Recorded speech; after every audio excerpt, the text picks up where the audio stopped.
വേഗം വരുന്ന നമ്മളുടെ കർത്താവായ യേശുക്രിസ്തുവിൻ്റെ ധന്യനാമത്തിൽ എല്ലാവർക്കും സ്നേഹവന്ദനം. Christian medical association of India ഈ ഒരാഴ്ച ഹീലിംഗ് മിനിസ്ട്രി വീക്ക് ആയിട്ടാണ് ആചരിക്കുന്നത്. അതോട് ചേർന്ന് രോഗസൗഖ്യം, യേശുക്രിസ്തുവിലൂടെ ലഭിക്കുന്ന സൗഖ്യം എന്നിവയെക്കുറിച്ചുള്ള ചിന്തകൾ പങ്കിടുന്നതിനുള്ള അവസരമായി സഭയും ഈ ദിവസങ്ങൾ ക്രമീകരിച്ചിരിക്കുന്നു. സൗഖ്യദായക മേഖല ഇന്ന് വളരെ വിപുലമാണ്. ചികിത്സാരീതികൾ അനവധിയുമാണ്. പലവിധമായ രോഗങ്ങൾ നിമിത്തം സൗഖ്യത്തിന് വേണ്ടി ഉള്ളതെല്ലാം ചിലവിടുന്ന അനേകർ ഉണ്ട്. ഈ ഒരു സാഹചര്യത്തിൽ രോഗത്തെക്കുറിച്ചും രോഗസൗഖ്യത്തെക്കുറിച്ചും തിരുവചനം നൽകുന്ന ആലോചനകൾ നാം മനസ്സിലാക്കണം. ഇസ്രായേൽ ജനവുമായിട്ടുള്ള ഉടമ്പടിയിൽ ദൈവം പറയുന്നത്, ഞാൻ നിന്നെ സൗഖ്യമാക്കുന്ന യഹോവ, I am the Lord the one who heals you എന്ന ഈ ഉടമ്പടി മുതൽ ദൈവം തൻ്റെ ജനത്തിന് പലപ്പോഴും സൗഖ്യം നൽകിയിരുന്നു. യേശുക്രിസ്തുവിൻ്റെ പരസ്യ ശുശ്രൂഷയിലും അപ്പോസ്തലന്മാരുടെ ശുശ്രൂഷകളിലും എല്ലാം രോഗശാന്തി ലഭിച്ച അനേക സംഭവങ്ങൾ കാണുന്നുണ്ട്. വേദപുസ്തകം അവസാനിക്കുന്നത് തന്നെ രോഗശാന്തി നൽകുന്ന ഇലയുള്ള ജീവവൃക്ഷത്തെക്കുറിച്ചുള്ള ദർശനം നൽകിക്കൊണ്ടാണ്. വെളിപ്പാട് 22:2 വാക്യം. പുതിയ ആകാശത്തെയും പുതിയ ഭൂമിയെയും കുറിച്ചുള്ള ദർശനത്തിൽ പറയുന്നത്, ഇനി മരണം ഉണ്ടാകിയില്ല, ദുഃഖവും മുലവിളിയും കഷ്ടതയും ഉണ്ടാകില്ല, എല്ലാ കണ്ണുനീരും ദൈവം തുടച്ചു കളയും. വെളിപ്പാട് 21:4-5 വാക്യങ്ങൾ. ദൈവിക രോഗശാന്തി സമഗ്രമായ രോഗശാന്തിയാണ്. ദൈവശരീരത്തിനും മനസ്സിനും ആത്മാവിനും സൗഖ്യം നൽകുന്നു.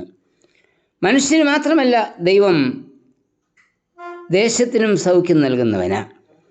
2 ദിനവൃത്താന്തം 7:14, എൻ്റെ ജനം തങ്ങളെ തന്നെ താഴ്ത്തി ദുർമാർഗം വിട്ടു തിരിയുമെങ്കിൽ ഞാൻ സ്വർഗത്തിൽ നിന്ന് കേട്ട് ജനത്തിൻ്റെ പാപം ക്ഷമിച്ച് ദേശത്തിന് സൗഖ്യം നൽകും. ഭൂമിയെ പരിപാലിക്കുക എന്ന നിയോഗമാണ് ദൈവം മനുഷ്യന് നൽകിയത്. എന്നാൽ മനുഷ്യൻ ഭൂമിയെ പരമാവധി ചൂഷണം ചെയ്തു. തന്മൂലം ഭൂമിയുടെ സന്തുലിതാവസ്ഥയ്ക്ക് മാറ്റം സംഭവിച്ചു. ജലം മലിനപ്പെട്ടു, മണ്ണ് മലിനപ്പെട്ടു, തോടും നദിയും കുളവും നീരുറവുകളും എല്ലാം മലിനമായി. മലകൾ ഇടിച്ചു നിരത്തിയതിൻ്റെ ഫലമായി മിക്ക നീർത്തോടുകളും അപ്രത്യക്ഷമായി. മനുഷ്യൻ തന്നെ ഭക്ഷണങ്ങളിലും പച്ചക്കറികളിലും എല്ലാം രാസവസ്തുക്കൾ പ്രയോഗിച്ചതിനാൽ അവൻ രോഗിയും ആയി. എൻഡോസൾഫാൻ പ്രയോഗം മൂലം ഒരു നാട് മുഴുവൻ ജനിച്ചു വീഴുന്ന കുട്ടികൾ വരെ ദുരിതമനുഭവിക്കുന്നത് നാം കണ്ടുകൊണ്ടിരിക്കുകയാണ്. അങ്ങനെ നാം തന്നെ ഉണ്ടാക്കിയ മലിനീകരണത്തിൽ കൂടി അനേക രോഗങ്ങൾ മനുഷ്യനെ പിന്തുടരുന്നു. ഈ ഒരു സാഹചര്യത്തിൽ നാം എന്ത് ചെയ്യണം എന്ന് സങ്കീർത്തനം 118:71 വാക്യത്തിൽ പറഞ്ഞിട്ടുണ്ട്. നിന്റെ ചട്ടങ്ങൾ പഠിപ്പാൻ തക്കവണ്ണം ഞാൻ കഷ്ടതയിൽ ആയിരുന്നത് എനിക്ക് ഗുണമായി. അതായത് കഷ്ടത ദൈവിക ആലോചനകളിലേക്ക് നമ്മെ നയിക്കുന്നു.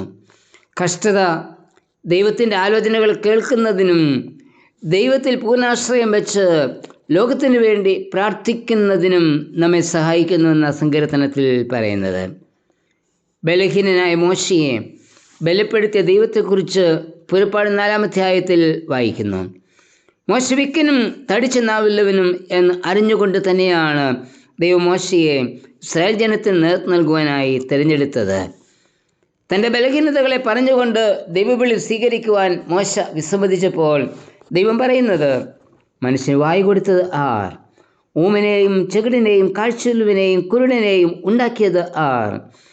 യഹോവയായ ഞാൻ അല്ലയോ?